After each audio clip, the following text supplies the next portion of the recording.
I was born in New York, Long Island. My mother emigrated to the United States when she was 17 years old. She comes from Ballyhonus in County Mayo. So I am the second child. I have an older brother, Michael, and a younger sister, Cara.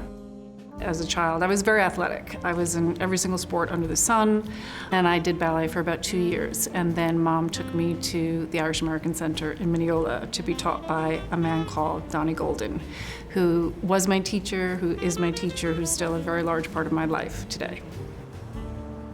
As an American, Irish dancing allowed us to travel.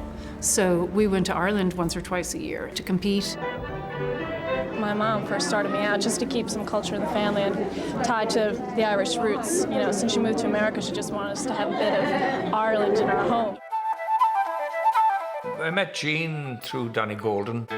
Jean was one of his prized pupils. The first time she danced with us might have been Carnegie Hall.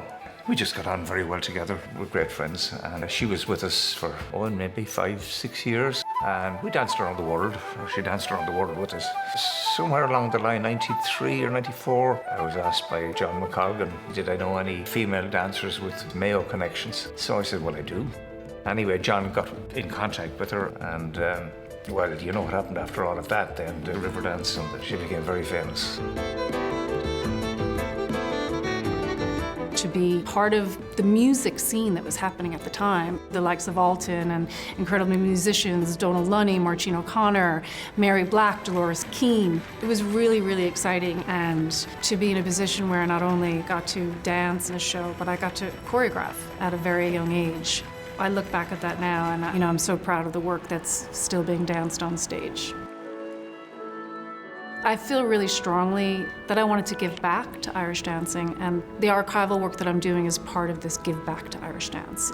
So creating the archive with the Jerome Robbins Dance Division has been just absolute joy. It's a thrill to see the younger dancers try and dance in a style that's completely different to the way that they dance today. So I'm really proud of that work. I'm thrilled for Jean. Well deserved. Very talented family. Both herself and Cara, who danced with us for a long time as well. Jean is well deserving of her award. I think it's wonderful that dance has been recognized for the Lifetime Achievement Award. I'm really humbled that it is me, and very grateful to those who have decided to recognize the work that I'm doing. I can't accept this award without recognizing my mom, who brought me to Irish dancing class, and my sister, Cara, who danced alongside me for all the years and still is dancing alongside me, and of course to my family, who have always supported everything that I do. So thank you, Tugann. I remember the first day you walked into my class that you were destined to be a star. I'm so proud of all your achievements and how you've inspired dancers throughout the world.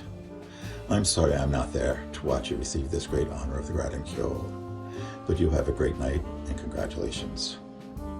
Tá brod an dan orm gohfuil an Gradam Ceoil seo a fáil le mo chara Jean. Cóirdeachas Jean.